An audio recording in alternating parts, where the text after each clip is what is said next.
वालेकुम। उम्मीद है कि आप सब लोग खैरियत से होंगे। The topic that we have to study today is the control of bacteria. आज हमने बैक्टीरिया के कंट्रोल के बारे में पढ़ना है कि बैक्टीरिया को कंट्रोल करने के कौन कौन से प्रोसेस हैं, क्योंकि हमने ये जान चुके हैं कि बैक्टीरिया जो है वो यूज़फुल भी होते हैं, उसी के साथ साथ हार्मफुल भी होते हैं। तो उनसे जो हार्मफुल बैक्टीरिया हैं उनसे जो है छुटकारा हासिल करने के लिए हमें कौन कौन से जो है कंट्रोल होने चाहिए, उसकी कंट्रोलिंग बैक्टीरिया कैसे होनी चाहिए। तो सबसे पहला जो मेथड है डेट इज़ स्टेरिलाइजेशन।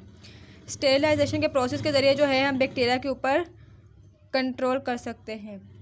तो हमने ये देखना है that what is the process of sterilisation. Sterilisation कौन सा प्रोसेस होता है। सिंपल वर्ड्स में अगर हम इसे कहें तो it is the cleaning of bacteria.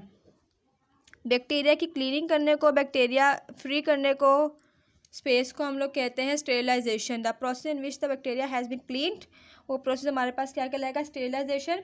इसके अंदर क्या किया जाता है, exposing bacteria to ultra violet raise.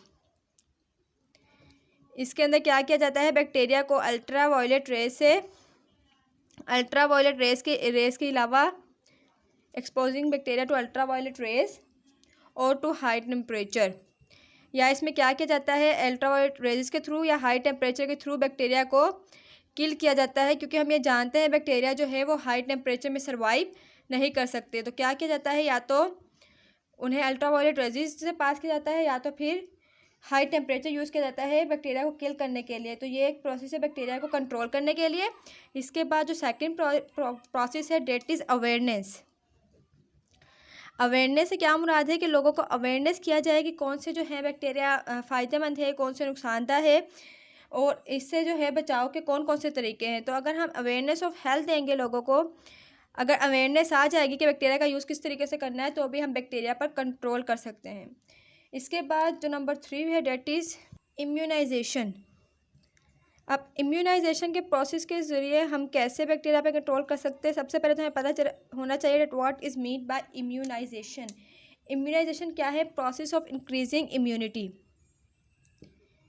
Immunity को इंक्रीज़ करने का प्रोसेस हमारे पास कहलाता है इम्यूनाइजेशन। जब इम्यूनिटी इंक्रीज़ होगी तो ऑब्वियसली जो है बैक्टीरिया किल जो है, हमारी जो बॉडी की सलाहियत है वो बढ़ जाएगी बैक्टीरिया को किल करने की।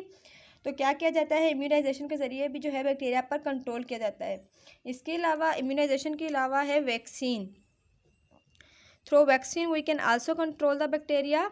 वैक्सीन क्या होता है, vaccine is a substance. Vaccine एक ऐसा सब्सटेंस है जिसके अंदर क्या होता है, that contain inactive pathogen. जिसके पास जो है इनएक्टिव पैथोजिन जो है कंटेन करता है, वो क्या होता है, उससे स्टिमुलेट इम्यूनिटी।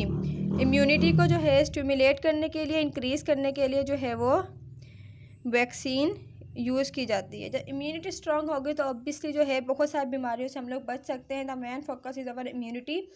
इम्यूनिटी जितनी हम अपनी स्ट्रांग करेंगे उतना ही हम जो है बैक्टीरिया से, वायरसेस से, उधर जितनी भी डिजीज है उसे कंट्रोल कर लेंगे। उसके अलावा जो है कंट्रोल ऑफ बैक्टीरिया में that is antibiotics. Antibiotics drugs के थ्रू भी जो है हम बैक्टीरिया पर कंट्रोल कर सकते हैं। एंटीबायोटिक क्या है, antibiotic is a substance that prevent the growth of micro organism.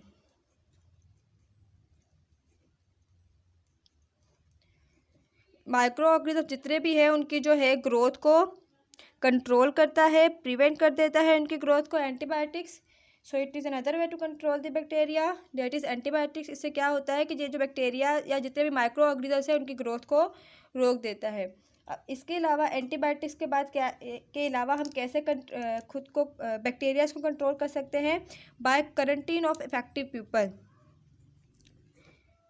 That is the by quarantine of effective people. जितने भी लोग इफेक्टिव है अगर हम क्वारंटीन कर दें, मतलब कि उन्हें अलग कर दें ताकि दूसरे लोग इससे मुतासिर ना हो, तो इससे भी जो है हम बैक्टीरिया को कंट्रोल कर सकते हैं। क्योंकि वायरल डिजीज़ जो है या ऐसी डिजीज़ जो फैलती है उनका कंट्रोल ही यह है कि उनको जो है जितना हम फैलने से रोक सकते हैं वो उतना ही जो है उन बीमारियों से हम बच सकते हैं।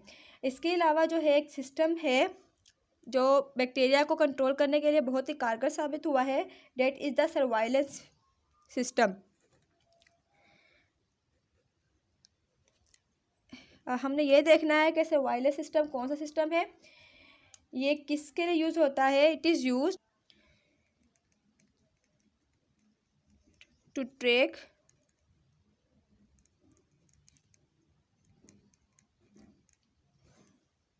emerging health issue related to the, जितने भी हेल्थ इश्यूज होते हैं उनको क्या करता है, ये ट्रैक करता है। और कब ट्रैक करता है, एट एन अर्ली स्टेज, अपनी अर्ली स्टेज में। मतलब अगर हम कोई भी डिजीज़ होती है, कोई बीमारी होती है, अगर उसको हम उसकी स्टार्टिंग स्टेज में ही फैलने से रोक देंगे तो क्या होगा, हम काफ़ी हद तक उस पर कंट्रोल कर सकते हैं। तो एक सर्वाइलेंस सिस्टम था जिससे क्या होता है कि जितनी भी डिजीज़ होती हैं उसको स्टार्टिंग में ही कंट्रोल कर लिया जाता है, स्टार्टिंग में ही उसका पता लगा लिया जाता है। तो इससे भी क्या होता है, वो डिजीज़ जो है वो कंट्रोल हो जाती है। इसके अलावा सिस्टम क्या आइडेंटिफाई करता है, ये सिस्टम ये आइडेंटिफाई करता है कि व्हेन एंड वेयर, मतलब कब और कहाँ पर जो है हेल्थ प्रॉब्लम्स आ रही हैं। अगर हमें ये पता चल जाएगा कि हेल्थ प्रॉब्लम है कहाँ पर, तो हम उसका सॉल्यूशन निकाल सकते हैं। तो ये जो सिस्टम है, सर्वाइलेंस सिस्टम, ये क्या करता है, ये पता लगाता है कि जो प्रॉब्लम है, हेल्थ से रिलेटेड प्रॉब्लम है, वो कब और कहाँ पर हो रही है। When and where are occurring and who is affected, और इससे कौन कौन मुतासिर है, या हमारी बॉडी का कौन सा ऑर्गन है जो जिसको ये मुतासिर कर रहा है। तो ये किस सिस्टम से पता लग सकता है, डेट इज सर्वाइलेंस सिस्टम। अगर सिंपली हम किससे कहें तो इस सिस्टम में क्या होता है, सिस्टम में ओवरऑल जो है पता लगाया जाता है कि प्रॉब्लम है एक्चुअली में कहाँ पर, रियल प्रॉब्लम क्या है। तो हमने ये जाना about the control of bacteria. इसके अंदर कुछ मेथड यूज़ किए जाते हैं। फर्स्ट पे हमें पहला स्टेरिलाइजेशन से क्या किया जाता है, बैक्टीरिया को क्लीन किया जाता है बाय द अल्ट्रावायलेट रेज और by the high temperature. Number 2 पर जो हमने पढ़ा that is awareness of health. अगर हम अवेयरनेस ज़्यादा से ज़्यादा लोगों के अंदर पैदा करेंगे तो बैक्टीरिया पर कंट्रोल कर सकते हैं। उसके बाद हमने पढ़ा इम्यूनाइजेशन, जिससे क्या होता है, इम्यूनिटी को इंक्रीज़ किया जाता है। ऑब्वियसली इम्यूनिटी इंक्रीज़ होगी तो बीमारियों से बचा जा सकता है। उसके बाद हमने पढ़ा वैक्सीनेशन के थ्रू भी जो है बैक्टीरिया कंट्रोल किए जाते हैं। ये क्या करते हैं, ये एक ऐसे सब्सटेंस जिसके पास इनएक्टिव पैथोजन होते हैं जो कि इम्यूनिटी को इंक्रीज़ करते हैं। उसके बाद हमने पढ़ा एंटीबायोटिक्स। एंटीबायोटिक्स क्या करते हैं, जितने भी माइक्रो ऑर्गेनिजम्स हैं उनकी जो है ग्रोथ को प्रिवेंट कर देते हैं, रोक देते हैं। इससे भी क्या है, कंट्रोल हो जाता है बैक्टीरिया के ऊपर। उसके अलावा हमने पढ़ा एक सिस्टम जो कि बहुत कारगर साबित हुआ कंट्रोल ऑफ बैक्टीरिया में, डेट इज सर्वाइलेंस सिस्टम। इसके अंदर क्या किया जाता है, ओवरऑल जितनी भी हेल्थ प्रॉब्लम होती है उसको डिटेक्ट कर लिया जाता है, फिर उसका जो है सॉल्यूशन निकाला जाता है। So this was very simple topic about the control of bacteria. I hope कि आपको समझ में आ गया होगा। अपना ख्याल रखिएगा। अल्लाह हाफिज़।